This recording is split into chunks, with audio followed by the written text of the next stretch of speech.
Você está diante do seu futuro e é tudo uma questão de escolha. Você pode escolher esperar as coisas acontecerem ou definir o seu próprio caminho. Escolha viver bem. Escolha a Previdência do Sicoob. Sicoob, faça parte. A Cocamig representa a união e a força do agronegócio. Somos 16 filiadas e mais de 45 mil produtores unidos pelo espírito cooperativista. Cocamig, a força da união.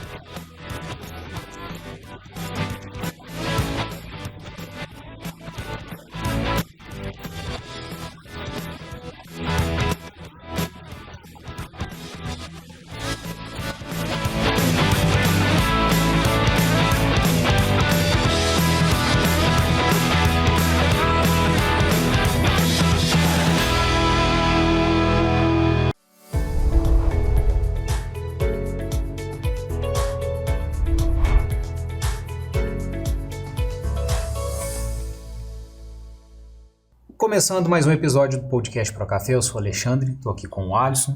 E antes eu queria agradecer Sicoob, Credivar e Cocamig, que são os apoiadores. Agradecer você que assiste, que curte, que compartilha nossos vídeos, crescendo cada vez mais o canal. Você que não é inscrito ainda, se inscreva.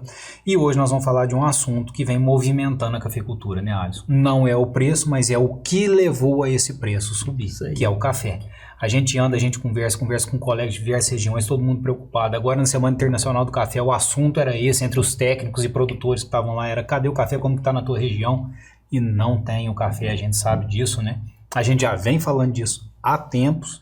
O Gustavo Renó fez um vídeo muito bacana no canal dele, um programa onde ele conversou com pessoas de diferentes regiões e todo mundo mostrando a preocupação, exceto o Conilon, todo mundo mostrando a preocupação com a falta de café. Sim.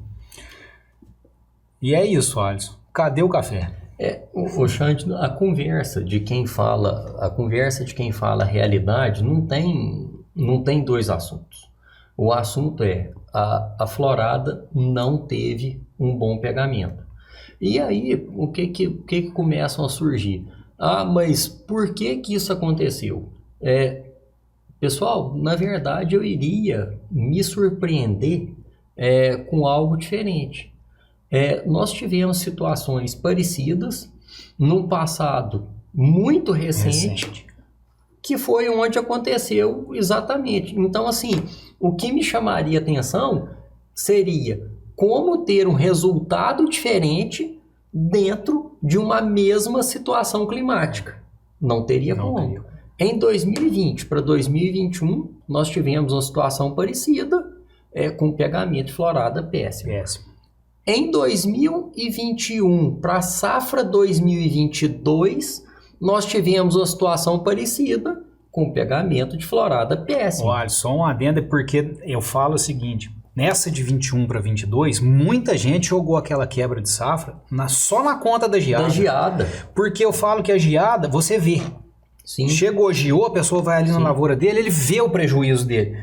A seca, ela é mais silenciosa, digamos assim. Esse ano você via lavoura depauperada, você via lavoura estragada, não tinha como você não ver. Não. Né? Mas lá, a conta da geada, gente, pode jogar pelo menos metade daquela quebra. Não foi a geada. Não foi a geada. Né? Além da geada, nós tivemos a seca que causou o baixo pegamento da florada, né?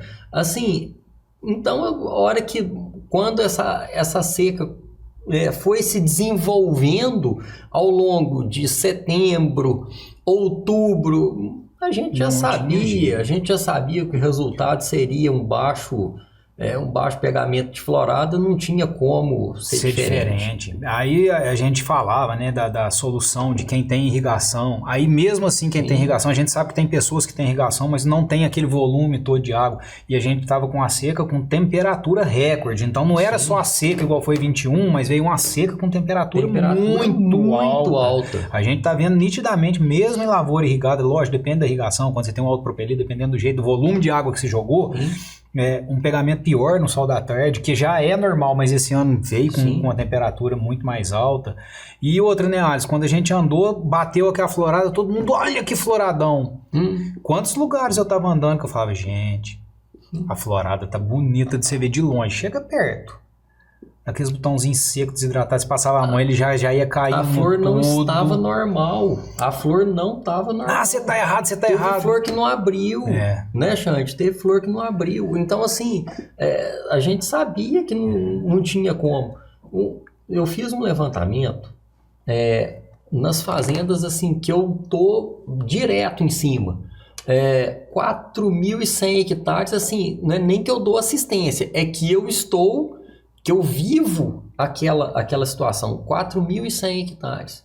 Né? E nós temos nesses 4.100 hectares lavouras totalmente irrigadas, nós temos lavouras parcialmente irrigadas, fazendas, né? Vamos falar assim, fazendas totalmente irrigadas, fazendas parcialmente irrigadas e fazendas totalmente sequeiro.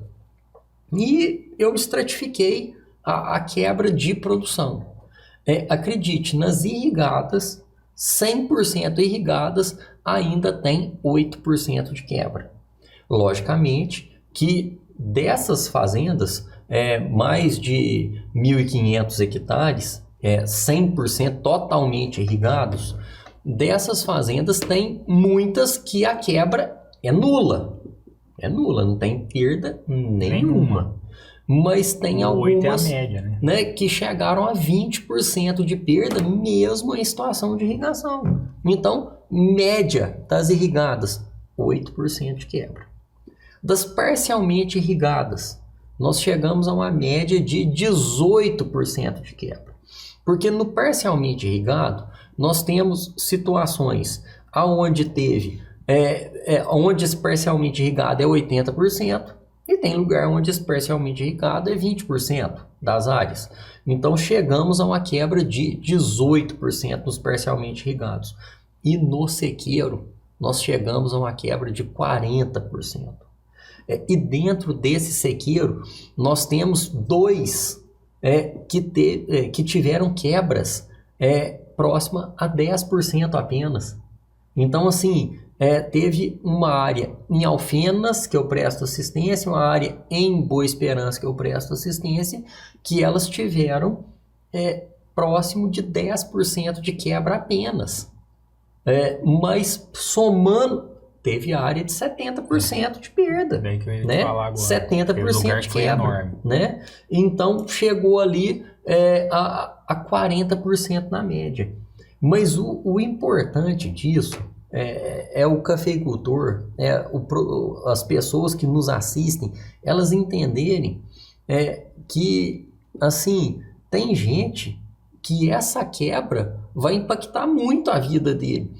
Porque o produtor de 70% de perda... O café a 2.000 não cobre a quebra dele. Isso que o pessoal tem que entender. O café de 2.000, até mais que 2.000, não resolve o problema dessa dele. quebra de 70%, 60%, 70%. Não em resolve. compensação, o que quebrou 15%, 20%, resolveu e ele tá ganhando. Ele tá ganhando. Sim. Então aí que tá a situação de cada um. A gente tava conversando lá na semana eu tava conversando com o Inácio, ele é diretor lá na ABIC, e a gente conversando desse de preço, e ele falou, Xande, o que adianta, o que eu tento explicar para o mercado, que ele conversa muito, não adianta vocês acharem que o preço desse jeito tá bom pro produtor, porque pro produtor só é bom se ele tem café.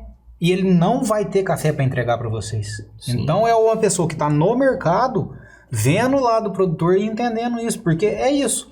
Olha, se eu te falar que uma Ferrari custa 20 milhões, Muda a tua vida? Você não vende Ferrari. Não. Não é? Então não mudou nada ela custar isso. A gente vende nada. café. Sim. Então, a partir do momento que a minha quebra é muito maior do que o que subiu de preço, o produtor vai para um ano muito complicado. Muito complicado. E não adianta soltar previsões de safra perto de 23, perto de 24, que não vai. Esse café não existe. Ô Xande, hoje uma pessoa me perguntou, uma pessoa muito influente do mercado hoje me fez uma pergunta. Alisson, você acha que a safra de 2025 de arábica, ela é igual, maior ou menor do que a de 2024? É lógico que é menor. Muito. É lógico que ela é menor. Isso daí é uma coisa assim, quem está no campo, quem está rodando as áreas, quem está vendo a situação da cafeicultura de arábica, isso daí é perder tempo uma discussão dessa. Tá na cara, é muito lógico para nós. Sei também que isso não é claro para o mercado. Tem elos da cadeia que não entendem isso, não veem isso, não percebem isso. Mas para nós que estamos no campo da cafeicultura de arábica, pessoal, é claro que a safra de 2025 é muito menor do que a safra de 2024. E vamos olhar para de 22, né? Essa de 25. Eu acho que ela nós vamos olhar para de 22, não é para as outras. É isso aí. É onde a gente tá ali. É onde a gente vamos mirar de 2022 que se der qualquer coisinha a mais de errado, se tiver um problema de granação, se tiver um problema de chuchamento, qualquer probleminha a mais, nós vamos bater a porta de 2022.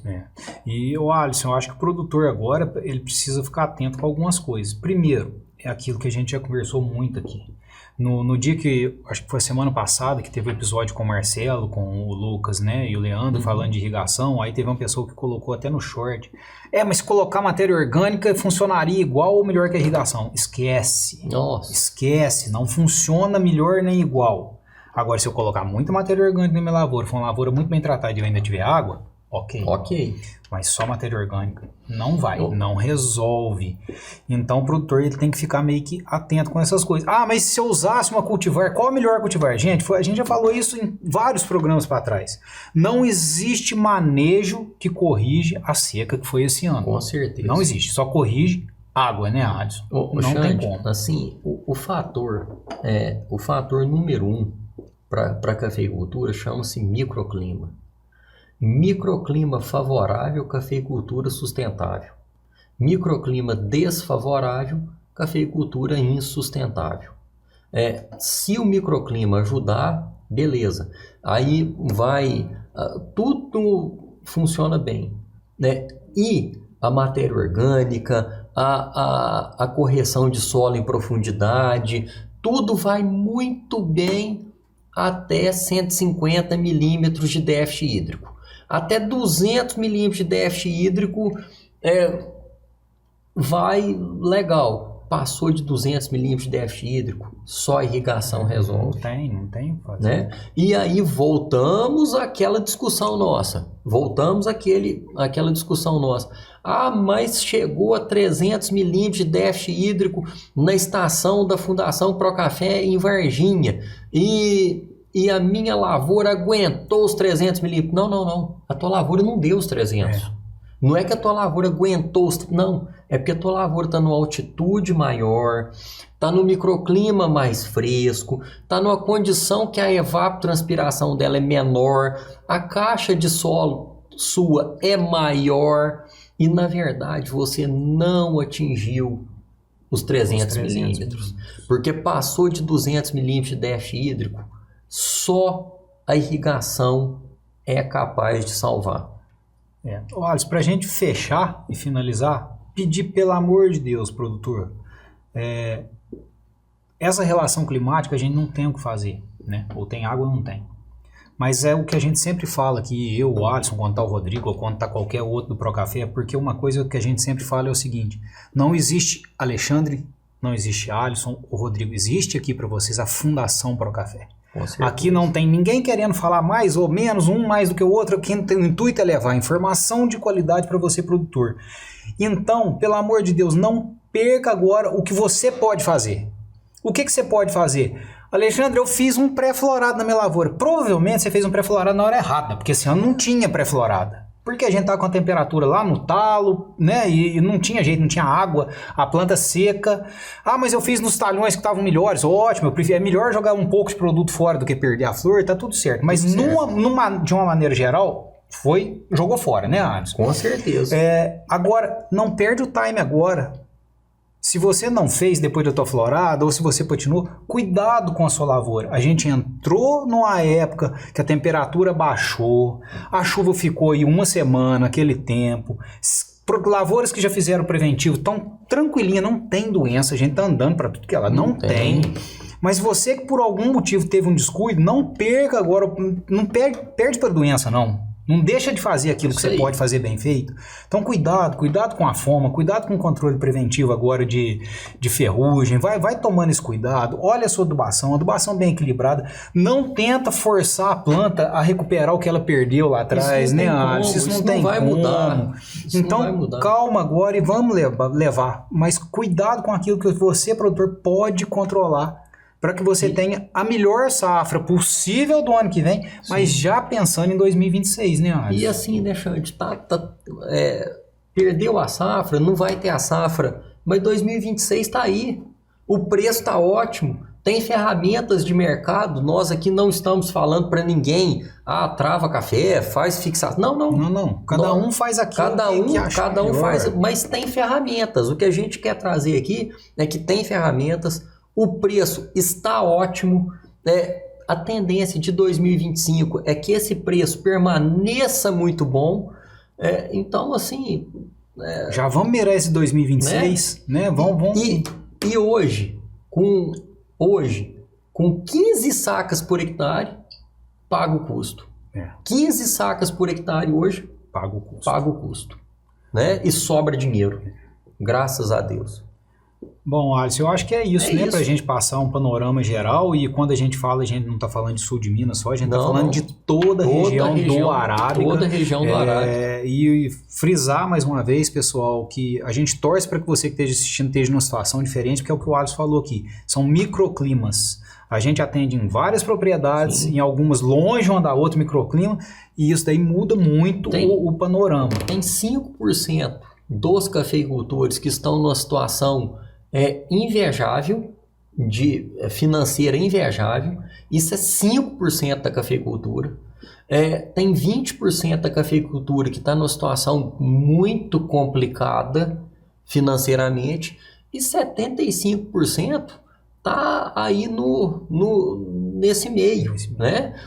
Alguns mais próximos dos 5%, outros mais próximos do 20%, mas assim, com tecnologia, com trabalho, com eficiência, pessoal, vai dar certo, vai funcionar. Bom, pessoal, é isso que a gente tinha para passar, espero que vocês tenham gostado, e a semana que vem tem mais.